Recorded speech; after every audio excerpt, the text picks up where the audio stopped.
Hey, what's up guys? Patrick here with RAP4. Hey, I'm going to talk to you about this week's weapon of the week. This is the RAP4 PSD or Personal Security Detachment Rifle. I modeled this after an SBR or short-barreled rifle. This one would be used for law enforcement and military training for what's known as a personal security detachment.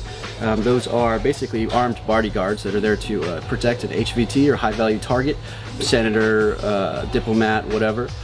They ride around with them, typically in up-armored vehicles, and they're always by their side and between them and any kind of threat. Now, I gave it the AK-47 folding buttstock because one, I just think it's gorgeous, and two, to give it that folding ability.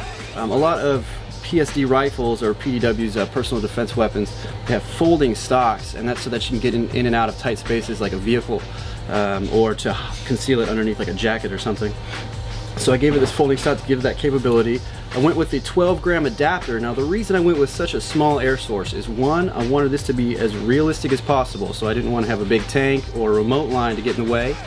This gave it a very realistic look, gave you a good cheek weld to the folding stock without getting in the way at all. And plus you got plenty of shots for a mag, maybe even two. I went with the micro dot. Now I love these. You see these are really popular right now on real firearms. It's exactly everything that you need. This one has all different kinds of brightness settings in both green and red. This one's a little bit higher. It helps me when I'm wearing my mask to be able to get behind it, to have that little extra height right there. And moving on, I went with the Phantom Riz handguard. Now the Phantom handguard doesn't have any rails, the Phantom Riz does. I like to have this one rail. I took the bottom one off, but I went with just one rail for a flashlight. That's all I want on this one. Most PSD rifles are supposed to be low snag. You're going to be in and out of vehicle, rubbing it all over your gear. You need this to be as low profile and smooth as possible so it doesn't get caught on anything. Bulk is the enemy when you're trying to get in and out of vehicles. So I do want a flashlight on it just because a lot of operations happen at night.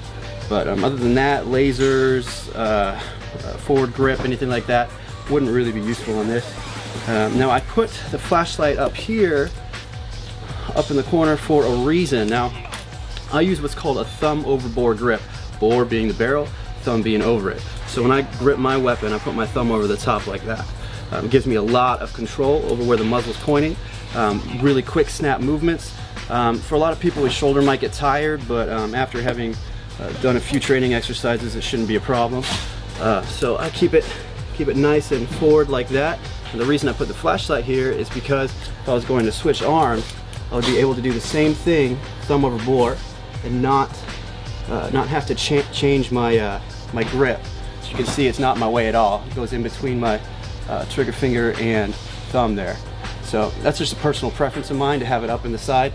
Also, if you are mounting a flashlight, I do recommend that you put it towards the top of the rifle, because the barrel will typically cast a shadow, and I want my shadow to be towards the ground, somewhere that I don't need to see. I don't want it up. So if I was to mount this on the bottom of the barrel, the top, the barrel would give it a shadow to where I might be wanting to shoot, and that would kind of defeat the purpose of having a flashlight. And I went with the Noveske sound amplifying muzzle. Now this muzzle looks exactly like Noveske muzzle you see in a lot of firearms today. Now the idea behind the real thing is to have the noise and gas be pushed towards the target. A lot of people run in compensators. They have holes bored backward to help the gas pull the rifle forward and mitigate the recoil. However, if you're in like a vehicle, if you're in a stack, if you're around a lot of other operators, that gas is going to be blasting them in the face. Those of you who go to the range, you'll feel that guy with the compensator will be coming back at you. The noise as well. This one right here, this actually amplifies the sound, makes it even more real. It makes this paintball gun sound even more like a real thing. It's not nearly as loud, you don't need ear protection or anything, but it does help with a training exercise to give you that chaos, the chaos of the battlefield. Towards the beginning of the week, we like to set these packages up.